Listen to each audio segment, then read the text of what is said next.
हे वहां, स्वागत है आपका एक और मजेदार और ज्ञानवर्धक सफर में, जहां हम विज्ञान की अद्भुत दुनिया को आसान भाषा में समझेंगे।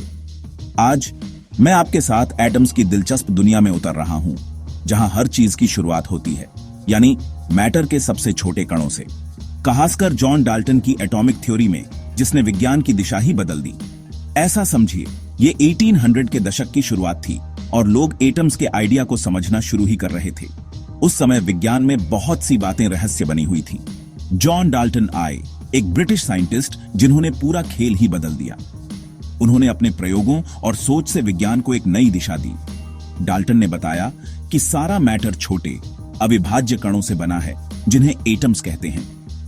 ये कण इतने छोटे हैं कि उन्हें देखना भी नामुमकिन है, लेकिन वे हर चीज की नींव हैं। ये बहुत बड़ी खोज थी। सोचिए, एक समय था जब लोग मानते थे कि मैटर को अनंत बार बांटा जा सकता है, लेकिन डाल्टन ने बताया कि एक सीमा के बाद और बांटना संभव नहीं। उन्होंने कहा, हर एलिमेंट का अपना एक यूनिक टाइप का एटम होता है, जिसका एक खास वजन होता है। यानी सोना, ऑक्सीजन, हाइड्रोजन, हर एक के एटम्स अलग होते हैं।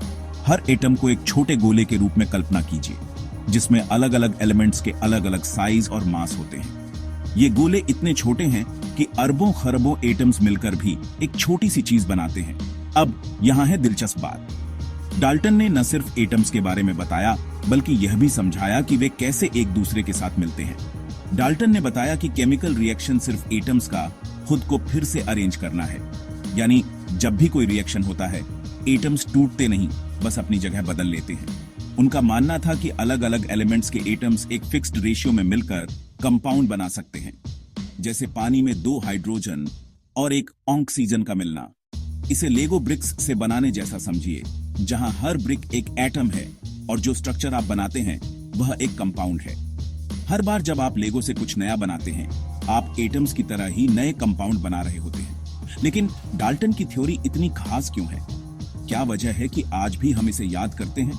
खैर, इसने मॉडर्न केमिस्ट्री की नींव रखी। आज जो भी हम केमिकल रिएक्शन, कंपाउंड्स या एलिमेंट्स के बारे में जानते हैं, उसकी शुरुआत डाल्टन की थ्योरी से ही हुई। डाल्टन से पहले केमिकल रिएक्शन कैसे होते हैं, इसका कोई ठोस एक्सप्लेनेशन नहीं था।